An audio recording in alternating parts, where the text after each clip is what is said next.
La parole de Dieu est un trésor inestimable.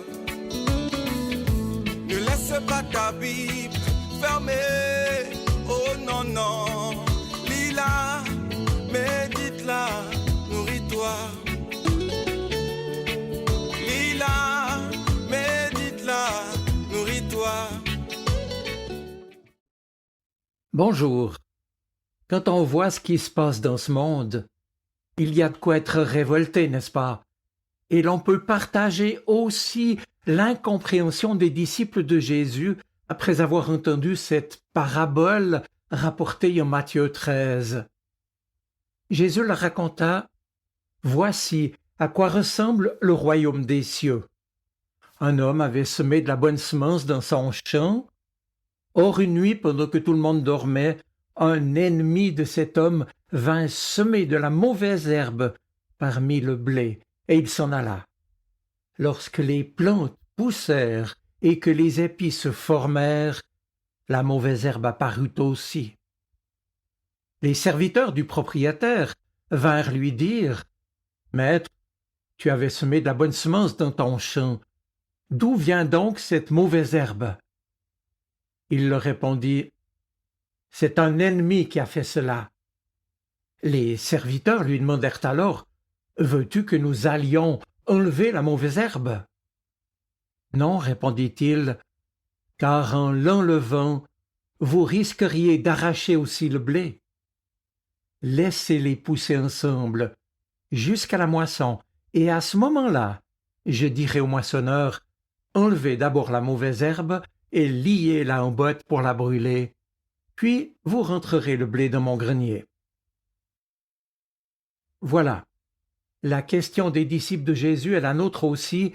Pourquoi y a-t-il autant de mal dans ce monde? Et pourquoi Dieu le permet-il? Ne pourrait-on pas l'enlever?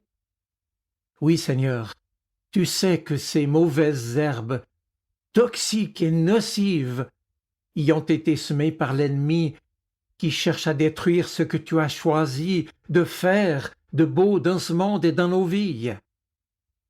Et tu sais aussi comment ces mauvaises herbes, la zizanille, peuvent parfois être attrayantes, elles qui portent souvent les couleurs du profit, de l'égoïsme, de l'injustice, de la violence, de la haine, ou même de l'indifférence au drame que traversent tant d'hommes et de femmes. Alors Seigneur, toi qui entends comme nous le cri de tous ceux qui souffrent du mal, qu'attends-tu pour intervenir? Les mauvaises herbes envahissent notre terre et bientôt il sera trop tard. Seigneur, il y en a partout, dans les rues et les maisons, dans les villes et les campagnes, sur tous les continents, chez les nantis comme chez les plus défavorisés, partout. Oui, qu'attends-tu, Seigneur? Qu'attends-tu pour envoyer un commando d'anges musclés pour nettoyer cette planète qui va finir par étouffer? Fais quelque chose, Seigneur, toi qui ne manques pas de moyens. Cela dit, je comprends, Seigneur, que c'est le salut du bon grain plus que tout qui te préoccupe, toi, le maître du champ. Et je saisis que si tu t'opposes à l'initiative des serviteurs, c'est parce que tu veux donner toutes ces chances au bon grain. Et je comprends que si les serviteurs sont frappés par l'abondance de l'ivraie, toi, le maître, tu l'es par la promesse du bon grain. Dès lors, là où je suis seul responsable d'intervenir, aide-moi à retirer cette ivraie, les mauvaises herbes, quand je m'aperçois qu'elles prennent racine dans ma propre vie. Aide-moi à le faire, et aide-moi à te faire confiance pour tout le reste. Mais quand même, sur cette terre, pourquoi y a-t-il tant de guerres, tant de crimes, tant de haine? Pourquoi tant de malheurs, de larmes et d'existences brisées? Pourquoi tant de lâcheté, de mensonges, et pourquoi cette complicité avec le mal qui prend racine et qui pousse si facilement dans ce monde? Pourquoi? Il y a de quoi être révolté ou pour le moins scandalisé, Seigneur, ne le crois-tu pas? Le mal est un mystère pour moi, et pour chacun de nous, tes enfants.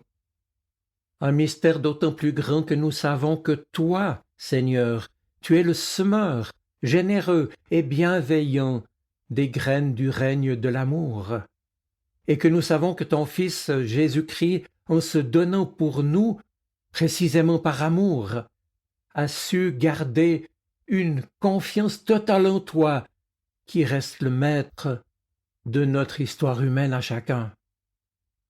Alors Seigneur, toi qui nous demandes d'attendre la moisson, parce que tu sais bien que dans notre jugement intempestif, nous serions assurément tentés de conclure que le bon grain, c'est nous, et livrer les autres, et que ce qui est bon, c'est ce qui nous convient, mauvais, ce qui nous déplaît. Eh bien, la seule chose que je veux te demander à toi maintenant, c'est de m'accorder une semblable confiance à celle de Jésus-Christ, pour croire en tes promesses, et croire qu'un jour le mal sera vaincu, arraché de la terre et de mon cœur. Mes amis, c'est dans cet esprit que nous pouvons simplement entendre la fin du récit de Matthieu 13, qui nous dit que les disciples de Jésus se sont alors approchés de lui et lui ont demandé « Explique-nous l'histoire de la mauvaise herbe dans le champ. » Jésus leur répond « Celui qui sème le bon grain, c'est le Fils de l'homme. Le champ, c'est le monde. Le bon grain, ce sont les gens qui appartiennent au royaume. La mauvaise herbe, ce sont les gens qui appartiennent à l'esprit du mal. L'ennemi qui a semé la mauvaise herbe, c'est le diable, l'esprit du mal. La récolte, c'est la fin du monde, et les ouvriers, ce sont les anges.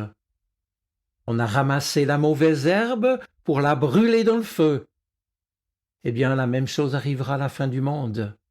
Le Fils de l'homme enverra ses anges. Ils enlèveront de son royaume tous ceux qui font tomber les autres dans le péché et tous ceux qui font le mal. Ils les jetteront dans le grand feu. Là, ces gens pleureront et ils grinceront des dents, mais ceux qui sont fidèles à Dieu brilleront comme le soleil dans le royaume de leur Père. Eh bien, que celui qui a des oreilles, qu'il écoute. Maintenant, mes amis, reprenons. C'est un ennemi qui a fait cela, explique Jésus. Mais comment a-t-il pu réussir? Eh bien, nous dit le texte, parce que les gens dormaient. Peut-être avaient-ils des raisons de se reposer, mais ils auraient dû s'arranger ensemble pour qu'au moins une surveillance, une vigilance soit possible. Il fallait rester vigilant, car le mal est vite fait quand il s'agit de semer. Jésus le souligne également, l'ennemi a semé de l'ivraie en plein milieu du blé, et il s'en est allé, sachant bien que désormais sa mauvaise graine allait pousser sans lui, en profitant de la bonne terre, préparée pour la bonne graine. Or, l'inconvénient avec la mauvaise herbe, c'est qu'au début, et longtemps, elle ressemble au bon blé. Tant que l'herbe est verte, tant que les graines ne se sont pas formées, impossible de reconnaître l'ivraie avec certitude. De même, dans la terre de notre cœur, lorsque nous laissons l'ennemi semer ses graines de malheur, la désunion, l'égoïsme ou la tristesse, que sais-je, c'est au bout d'un certain temps que l'on constate le désastre et que l'on dit « Mon champ est plein d'ivraie, mon cœur est partagé », et il porte à la fois des fruits pour la vie et des germes de mort. Alors quel est le remède? Les serviteurs dans la parabole viennent trouver le maître du champ avec toute leur bonne volonté et avec beaucoup d'illusions. « Veux-tu, lui demande-t-il, que nous allions ramasser cette ivraie, l'enlever, l'éradiquer ?» Mais le maître est formel. « Non, ne le faites pas de peur qu'en arrachant l'ivraie, vous ne déraciniez le blé avec elle. Et si pour éliminer l'ivraie, il faut arracher le bon grain, vaut mieux patienter jusqu'à la moisson.